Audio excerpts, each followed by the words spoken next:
dan niat Datuk Maringgih pro kemerdekaan, yang penting bisa mengusir. Dari situlah melahirkan gerakan BPUPKI dan PPKI yang lahir bulan Syawal. Teman-teman perlu tahu, kemerdekaan Indonesia itu lahir tanggal 9 budaya. Ini benar-benar diilhami dari surat Al-Imran, di mana di situ disebutkan ayat 134. Menara itu tetap mengumandangkan azan.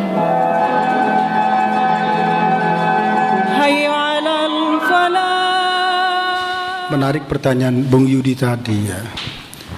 Pertama saya merenung pas baru tafakur.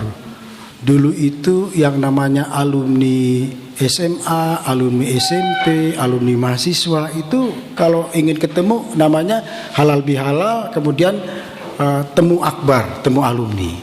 Sekarang saya alumni SMA saya, SMP saya, SD saya, kuliah saya, Jumat berkah, santuni yatim piatu. Jadi secara kultural tuh Islam berkembang pesat. Dulu nggak pernah alumni sebelum pandemik bicaranya apa? Ya bicaranya kita soal-soal yuk temu akbar gitu ya, gitu ya. Ini kan fenomena positif ya. Tapi kemudian tadi Bang Yudi mengatakan ada satu fenomena yang kemarin kita saksikan, peristiwa tindakan yang sebenarnya nggak patut gitu ya. Ini ada anomali gitu ya, anomali gitu. Dalam kehidupan masyarakat kita ternyata memang puasa kita, ibadah kita harus diperkuat gitu ya dengan tafakur. Nah ini penting, itikaf nanti Pak ya. Itikaf ini bertahanut, bertahajud, itu kita melakukan kontemplatif gitu. Kok kenapa anomali ya? Satu sisi masyarakat kita kemudian di bulan puasa itu meningkatkan mentalitinya, menjadi orang yang kesalahan sosial tadi, jadi santun. Tiba-tiba waktu aksi demo kok ada seperti ini gitu. Ini mungkin ada isyarat lain yang kita ambil yang disebut kalau Bung Farid tadi menyebutnya ibroh, ambil pelajaran deh gitu ya. Itu sosialnya ya. Tapi kalau sosiologi politiknya biasanya adanya anomali itu salah satunya karena saluran aspirasi, mungkin saluran keinginan, kemudian masih ada yang macet gitu ya. Kalau air jadi tumpah, nah tumpahnya ini ada yang demo, ada yang bully orang. Ini yang nggak bagus. Nah, saya kira ini menjadi pelajaran bagi kita semua. Kalau saya diminta pelajaran buat yang demo, pelajaran buat pemerintah, pelajaran para pengamat ini ya. Ada persoalan bagi bangsa Indonesia ini di tengah-tengah kemajuan demokrasi, di tengah-tengah kesalahan sosial dalam bulan Ramadan, tapi masih ada yang harus kita benahi ya tentang perilaku gitu. Ya itu. Kalau saya melihat mungkin peristiwanya sendiri itu banyak orang yang berspekulasi apakah memang kemudian memang kejadian yang on the spot atau settingan atau apa gitu. Tapi yang lebih menakutkan lagi adalah respon dari masyarakat di sosial media, di WA grup, ya kan. Ada sebagian yang mengutuk perbuatan itu, tapi ada sebagian malah kemudian seperti mensyukuri gitu loh. Inilah azab yang harus Anda terima, wahai Ade Armando gitu. Kira-kira bagaimana menjelaskan fenomena ini secara sosial? Penjelasan saya, tindakan itu nggak boleh, itu melanggar hukum kok. Islam mengajak, Islam itu rahmatan lil alamin ya.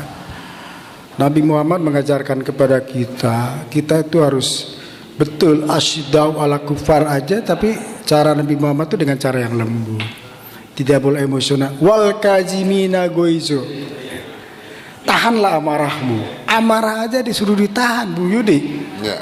Apalagi melakukan tindakan fisik. Ya ada nasihat. Nasihat itu bisa dengan ilmiah. Bung AA, ucapan Anda itu nggak pantas buat publik. Nasihat. Anda bisa urusan dengan hukum nasihat. Tapi begitu kekerasan, saya tidak setuju. Itu cara setan. Termasuk kekerasan verbal yang ada di sosial media. Nggak boleh. Itu kan dalam Islam gibah. Mengeluarkan kata-kata yang kasar itu nggak boleh. Rasulullah itu ya Allah ya Karim, seorang Yahudi yang tiap hari mencaci Nabi Muhammad. Ya. Dia berada di persimpangan jalan tempat Nabi jalan ke masjid, dicaci maki Nabi Muhammad, tapi Nabi Muhammad mengulurkan tangannya dengan sejumput makanan yang oleh Nabi Muhammad dilembutkan itu dimasukkan kepada orang ya Yahudi. Sampai dalam kisah suatu ketika orang Yahudi ini Rasulullah meninggal, kemudian Abu Bakar tanya kepada Siti Aisyah, wahai Siti Aisyah, apa yang belum aku kerjakan yang dikerjakan Rasulullah? Kata Siti Aisyah, suapi orang Yahudi yang di perempatan tadi gitu. Abu Bakar kemudian datang, dia suapi, begitu disuapi Yahudi itu menepis tangannya, ini bukan orang yang biasa menyuapi aku katanya. Bukan ini yang biasa nyuapi aku, orangnya lembut. Akhirnya Abu Bakar mengatakan, wahai fulan, yang menyuapimu itu sudah meninggal. Siapa dia? Muhammad Rasulullah. Dalam riwayat dia kemudian masuk Islam. Jadi kelembutan itu tanpa mengurangi sikap tegas istiqomah bisa menghancurkan sesuatu yang keras sebagai batu. Saya bilang mahasiswa Bung Yudi, Pak Paroji, Anda lihat dentingan air di batu itu ya, di gua, sekeras-kerasnya batu dengan air yang menetes secara teratur ya, lama-lama batu itu kan bolong. Nasihat yang dilakukan terus-menerus itu lebih ampuh daripada kita amarah, apalagi sampai bully. Saya kira kata kuncinya kita ambil ibroh. Nanti Mas Paroji bisa melengkapi soal ini. Nilai budaya kita adalah saling asah, asih dan asuh. Barangkali itu. Yudi, terima kasih. Ya, saya beralih ke Mas Paroji. Mampukah kita mengkapitalisasi nilai-nilai budaya tadi, guyup, saling bersilaturahmi, gotong royong yang dimunculkan oleh kita bersama di selama bulan Ramadan ini, mampukah kita kapitalisasi sedemikian rupa sehingga apa yang tadi diceritakan oleh Bang Fir tentang fenomena sosial yang terjadi ini bisa selesai gitu di masyarakat kita. Silakan. Baik, Mas. Saya harus menyatakan apa adanya bahwa kejadian yang menjadi distorsi di tengah masyarakat itu kesalahannya kesalahan berjamaah. Pemerintah, masyarakat pada umumnya, umat beragama ikut bersalah. Saya sudah keliling ke Watim-Pres, ke Menteri, kemana-mana, dan minggu depan saya diminta oleh timnya Pak Muhajir Effendi, Menko PMK dan Kebudayaan, untuk bicara landasan revolusi mental itu mau didaratkan di mana gitu. Saya sampaikan sejak awal negara sudah mencerabut pelajaran-pelajaran yang berkaitan dengan budaya dan sastra. Jadi pelajaran kesusastraan sejak tahun 90-an sudah tidak diajarkan kembali. Maka generasi muda tidak mengenal lagi buku-buku klasik yang menjadi masterpiece karya sastra Indonesia. Jadi kalau milenial sekarang mau nembak pasangannya, sesungguhnya ada patron bukunya, Pertemuan Jodoh, ya, karya Abdul Muiz juga. Jadi begitu hilang pembelajaran tentang kebudayaan dan sastra, maka kesantunan sudah tidak ada. Kalau kita bangun tidur menonton TV, mau TV One, Metro TV, iNews dan lain-lain, pasti yang terlihat adalah berita kriminalitas. Anak bunuh orang tua membunuh anak, membuang anak, cucu memperkarakan neneknya, dan lain-lain. Maka situasi ini akan semakin kronis, termasuk perilaku dalam berdemo. Jadi demo itu hak mahasiswa, karena mengkritisi pemerintah adalah sebuah kewajiban. Tapi ketika perilaku berdemo sudah tidak santun lagi, maka sudah tercerabut dari akar budaya Indonesia. Saya menawarkan minggu depan, kalau Indonesia pengen tertib, pengen rukun, pengen santun lagi, kita hidupkan pelajaran budaya, sastra, budi pekerti yang sekarang sedang dihidupkan, baru pelajaran tentang Pancasila. Gitu, Mas. Jadi menurut saya pada sistem pendidikan nasional yang perlu diperbaiki. Terima kasih. Lalu pertanyaan lanjutannya mungkin nggak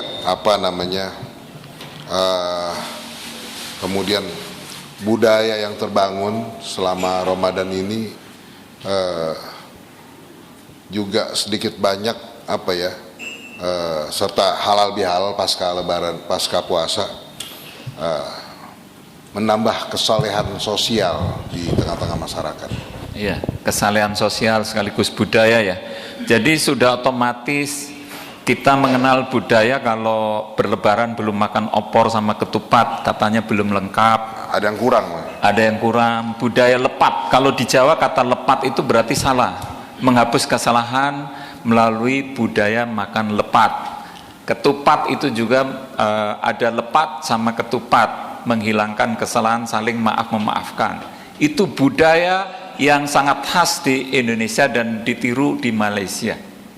Jadi jangan sampai nanti ketupat itu diklaim sebagai budaya Malaysia, padahal yang memulai nenek moyang Indonesia.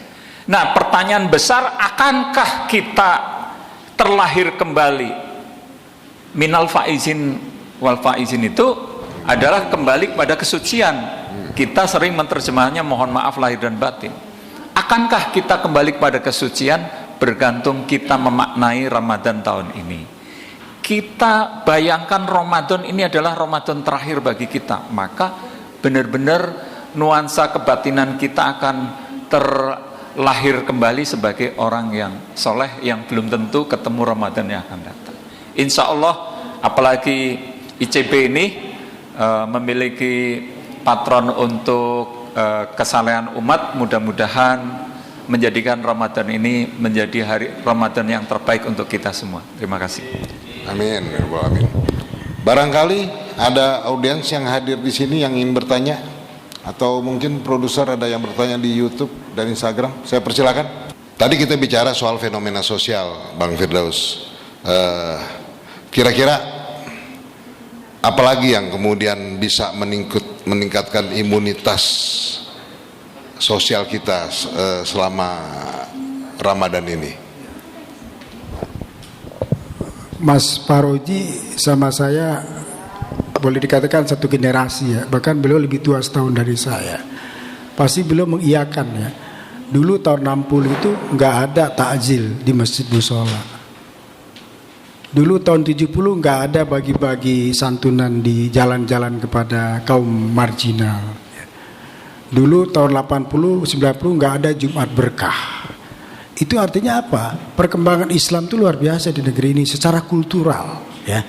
Kultural dan sosial mengalami kemajuan. Zaman saya tahun 70 nggak ada yang pakai jilbab. Bahkan saya tahun 80 termasuk yang memperjuangkan anak sekolah di sekolah SMA jilbabnya dilarang. Waktu itu saya masih mahasiswa tahun 80, kita bela habis-habisan. Sekarang orang pakai busana muslim di mana-mana. Artinya apa? Perkembangan Islam di Indonesia luar biasa. Enggak ada sistem pendidikan di negara Arab, di negara luar negeri yang kayak kita dua pola ya. Pendidikan umum dan pesantren. Pesantren itu khasnya pendidikan Islam. Berkembang menjadi pesantren modern. Pertanyaan Mas Yudi adalah bahwa sebenarnya ini ya generator dakwah Islam dalam perspektif budaya dan sosial itu di Indonesia luar biasa maju gitu. Tinggal kemudian bagaimana ini diperkuat di luar bulan Ramadan tadi ya. Bagaimana kita bisa mempertahankan stamina imunitas takwa kita. Nah, ini istilah saya. Ketika bulan Ramadan sampai puncaknya Idul Fitri, kita mencapai imunitas yang paling tinggi ekstrim gitu. Kita pertahankan. Tahajudnya yang biasa sahur bangun sebelum makan sahur tahajud, di luar bulan Ramadan tahajud jangan putus gitu. Kemudian kita tadarusnya di bulan Ramadan nambah, barangkali di hari biasa cuma 10 ayat, Ramadan 20 ayat, di luar Ramadan ya 20 ayat gitu. Kemudian solidaritas dikembangkan menjadi tradisi kita. Nah, ini diperlukan gerakan bersama, saya kira. Saya kira ini gerakan positif ya. Kalau ini dilakukan, maka kekerasan saya kira akan hilang ya. Yang ada adalah fastabiqul khairat, berlomba-lomba dalam kebaikan ya. Bukan berlomba-lomba dalam kekerasan. Kekerasan di medsos luar biasa itu, hate speech ya. mengeluarkan ujaran kebencian. Kadang-kadang saya melihat, aduh sedih betul ini. Itu pun cuma dikirim, ya. Ada orang ngirim ke kita, posting, kita share ke orang gitu, bikin rame-rame. Gak tahu bener apa enggak. Ini semua dalam Islam hati-hati, ghibah. Karena Al-Quran mengatakan kalau kamu mendapatkan informasi, cek dulu. Apa namanya cek? Tabayun ya. Tabayun dulu, benar nggak berita ini?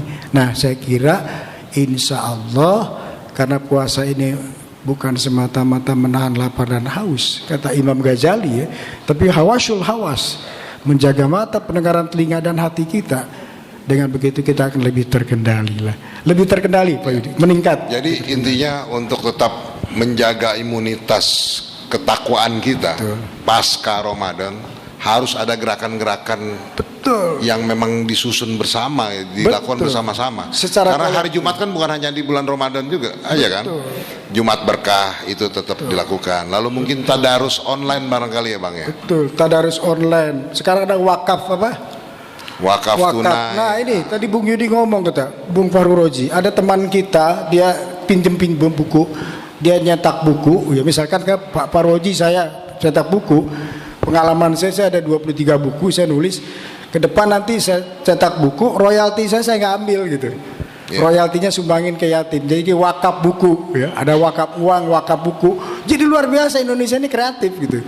Indonesia ini kreatif kok, sekreatifnya orang Bandung. Mana ada singkong dicampur keju di Belanda. Di kita orang Bandung singkong dicampur keju. Itu saya lompat-lompat Pak ya. Orang itu tuh kreatif, luar biasa. Singkong ketemu keju gitu. Di Belanda nggak ada keju ketemu singkong kan gitu kan. Jadi orang kita kreatif juga dalam pengembangan nilai-nilai agama, tapi masuk dalam perspektif budaya, perspektif ilmu gitu ya, perspektif sosial gitu ya. Saya kira itu seperti dulu busana muslimah itu, orang kalau busana muslimah itu warnanya gelap ya, nggak ada model. Sekarang fashionnya udah macam-macam gitu ya. Jadi Mas Fahroji, Bung Yudi, ya, saya sekolah di Malaysia. Salah satu kiblat fashion Muslim. Fashion. Jadi dunia. Malaysia itu saya sekolah di Malaysia, dia bilang, Tuan Firdaus, nggak balik ke Indonesia, saya pesan orang kerudung bahasa Melayu apa tuh? Apa namanya tudung ya, dia tahu Tanah Abang, nanti pesen di Tanah Abangnya. Kenapa? Karena elo-elo orang Melayu. Di Malaysia tuh nggak ada fashion yang bagus-bagus. Orang kita memang betul kata Rasulullah, satu saat nanti ada umat yang dia kecil-kecil di timur yang dia selalu bersalawat menyebutku katanya, padahal dia nggak pernah ketemu aku gitu. Dia bersalawat menyebutku. Yang paling banyak salawat orang Indonesia Pak ya, tahlilan ada salawat 3 hari, 7 hari, 40 hari ya, 100 hari, 1000 hari, lepas ya soal perbedaan, ikhtilaf ya. Kemudian apa lagi? Ada lahir anak, undang orang, sholawat. Pokoknya yang paling banyak sholawat orang timur, orang Nusantara Indonesia. Itu adalah suatu gemah ripah ya dakwah Islam. Karena itu kita jadikan Ramadan ini menjadi satu bulan di mana umat Islam punya komitmen anti kekerasan. Yang ada dakwah bil hikmah wal mau'izati hasanah wajadilhum bilati ahsan. Sampaikan sesuatu dengan baik. Gak tega saya kalau saya nyampaikan kebenaran kita mukul orang ya. Walaupun berbeda pendapat secara tajam dengan kita Bang ya. Jangan kita bilang Rasulullah jadi contoh kita kok. Tapi di keluarga kita gak. Jadi di dunia ini ada 2 manusia, saudara-saudara, yang dia paling dikagumi. Yang satu disumpah serapah tapi diikuti. Yang satu dikagumi tapi gak diikuti. Siapakah dia? Muhammad dan Machiavelli. Jangankan orang Islam, orang Barat pun kagum sama Muhammad. Voltaire, Gibbon, ya, Mustafa Akkad, ya, kemudian Marcel Mauchel, ya, kemudian juga pemikir-pemikir orientalis kagum sama Muhammad. Mereka mengakui, tapi dia tidak ikuti. Sebaliknya, yang paling dibenci, dicaci maki Machiavelli. Ente Machiavelli ini, tapi itu yang dilakukan. Machiavelli yang mengajarkan dalam politik melakukan kekerasan, mengumpat, membenci, ya, membuli orang. Itu Machiavelli. Nah, kita orang Islam jangan terjebak dengan itu. Kemenangan Rasulullah dalam perjuangan tidak dengan cara-cara kekerasan. Bahkan suatu ketika perjanjian Hudaybiyah ya, kedua, mohon koreksi itu, ketika Rasulullah mau masuk kota Mekah, kata utusan Quraisy, ya Rasul, kami bersedia menandatangani perjanjian Hudaybiyah, tapi jangan menggunakan kata-kata Muhammad dan Rasulullah, ganti Muhammad bin Abdullah. Ali bin Abi Thalib keluarin pedang itu, marah mau nebas utusan dari sana, tapi kata Muhammad, ya silakan tulis Muhammad bin Abdullah. Kadangkala mengalah itu bukan kalah gitu, itu bagian dari strategi. 1 tahun setelah itu Fatur Mekah, berbondong-bondong umat Islam kembali ke Mekah, dan kemudian kata Rasulullah, siapa yang bersembunyi di rumahnya Abu Sufyan dan di Ka'bah, dia akan selamat. Begitu indahnya Islam. Emang Islam itu indah gitu ya. Jamal ya. Islam itu indah. Perlihatkanlah dengan keindahan. Karena deburan ombak yang mengayun dengan serasi bisa menghancurkan batu karang di tepian pantai gitu. Tapi kalau batu karang diadu dengan batu, dua-duanya pecah, hancur gitu ya. Inilah saya kira makna Ramadan.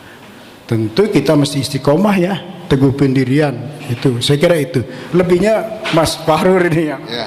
Silakan Mas. Saya lebih bagus ngomong tentang konten Balai Pustaka. Di sana ada buku 6000 tahun Sang Merah Putih karya Muhammad Yamin, pengurus Balai Pustaka. Banyak yang tidak tahu, termasuk Rocky Gerung, Muhammad Iskandar waktu diskusi di panggung ini, loh usia merah putih sudah 6000 tahun ya.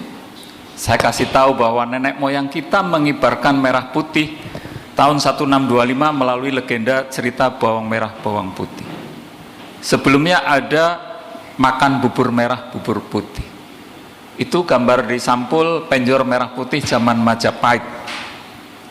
Kemudian Rocky Gerung tanya, loh Mas, 6000 tahun yang lalu seperti apa? Loh kalau abang pengen tahu ya harus beli bukunya gitu. Iya. Jadi buku-buku Balai Pustaka sahabat sekalian, itu ada 3 kategori menjualnya. Ada buku yang tulisan saya laku 7,5 miliar, itu menjualnya dengan jaksa, diinjak dan dipaksa. Jadi seluruh dirut saya telponi satu-satu, ente masih pengen jadi dirut apa enggak? Oh ya pengen. Ya beli buku ini karena buku tentang Menteri BUMN, laku. Kemudian yang kedua ini peristiwa budaya. Jadi yang kedua buku dengan cara pertemanan. Jadi seluruh WA group kita jual baru ini. Karena buku ini benar-benar sulit laku. Gramedia yang laku apa? Merchandise. Malah coffee shopnya yang sekarang laku. Buku nggak laku. Jadi Gramedia timnya datang ke sini untuk kerjasama. Yang terakhir adalah buku dengan charity. Jadi saya tawarkan kepada seluruh eksekutif BUMN maupun swasta. Anda pasti punya grup WA SMP sama SMA. Pernah nyumbang apa Anda? Wah, saya belum pernah nyumbang apa-apa. Saya tawarkan buku klasik sastra Indonesia dari Balai Pustaka, 30 judul sampul asli. Kemudian mereka berbondong-bondong membeli untuk berbagi buku supaya anak-anak sekarang teresonansi lagi dengan sastra klasik masa lalu. Kembali ke Ramadan, hubungannya dengan budaya, saya ingin tahun ini benar-benar menjadi milestone agar rakyat Indonesia kembali mengenal sejarahnya, kembali mengenal budayanya melalui silaturahim Ramadan. Saya mulai Senin akan keliling kembali, merajut kembali seluruh institusi formal, Kemendagri, Kemendes, bahwa kami membangun desa cerdas Pak, memasang yang namanya platform pustaka digital, tidak terkoneksi dengan internet, dicolokkan ke PLN, dia langsung jadi wifi. Balai Pustaka sudah memproduksi itu. Jadi intinya saya ingin teman-teman juga ikut menghidupkan Balai Pustaka. Tadi beliau tanya, di sini ada kegiatan apa? Sanggar Sastra Balai Pustaka. Ada kelas penulisan, langsung dilatih oleh sekelas Taufik Ismail. Kemudian ada kelas teater, di situ ada dedengkot, teater Indonesia yang namanya Yose Rizal Manua. Kemudian ada lagi kelas musikalisasi puisi. Di situ ada Sanggar Matahari. Kemudian ada kelas gamelan. Dulu Bapak Ibu sekalian, gamelan di Balai Pustaka itu bunyi sendiri tiap malam. Nah, sekarang sudah kita taklukkan, hanya bisa dibunyikan oleh orang-orang yang memang latihan tiap hari Sabtu. Nah, saya tutup dengan pantun Ramadan ini karena peristiwa budaya. Senyum rembulan penuh kesaduan, tersibak awan hilanglah kegelapan.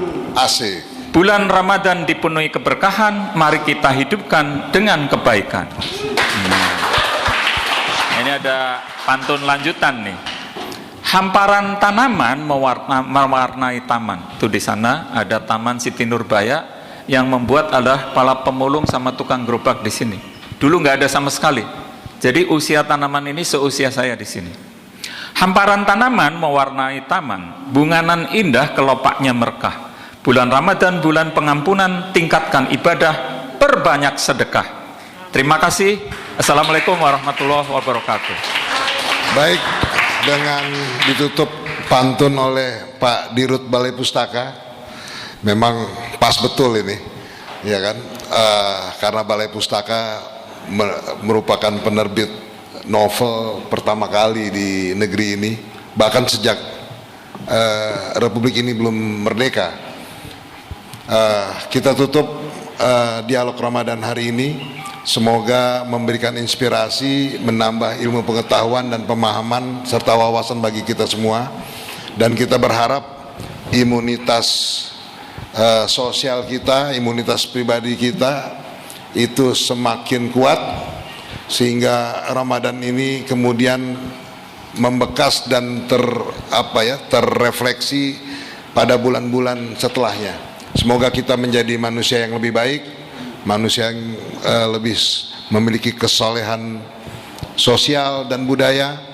Dialog Ramadan ini akan terus berlangsung selama bulan Ramadan. Saksikan nanti pengumumannya di akun Instagram ICB ya. Indonesia Cerdas Beradab Institute. Tepuk tangan dong. Terima kasih kepada para pembicara yang telah hadir dan memberikan wawasan kepada kita semua serta kawan-kawan yang hadir di sini. Terima kasih atas kehadirannya. Billahi fisabilillah. Wassalamualaikum warahmatullahi wabarakatuh. Waalaikumsalam.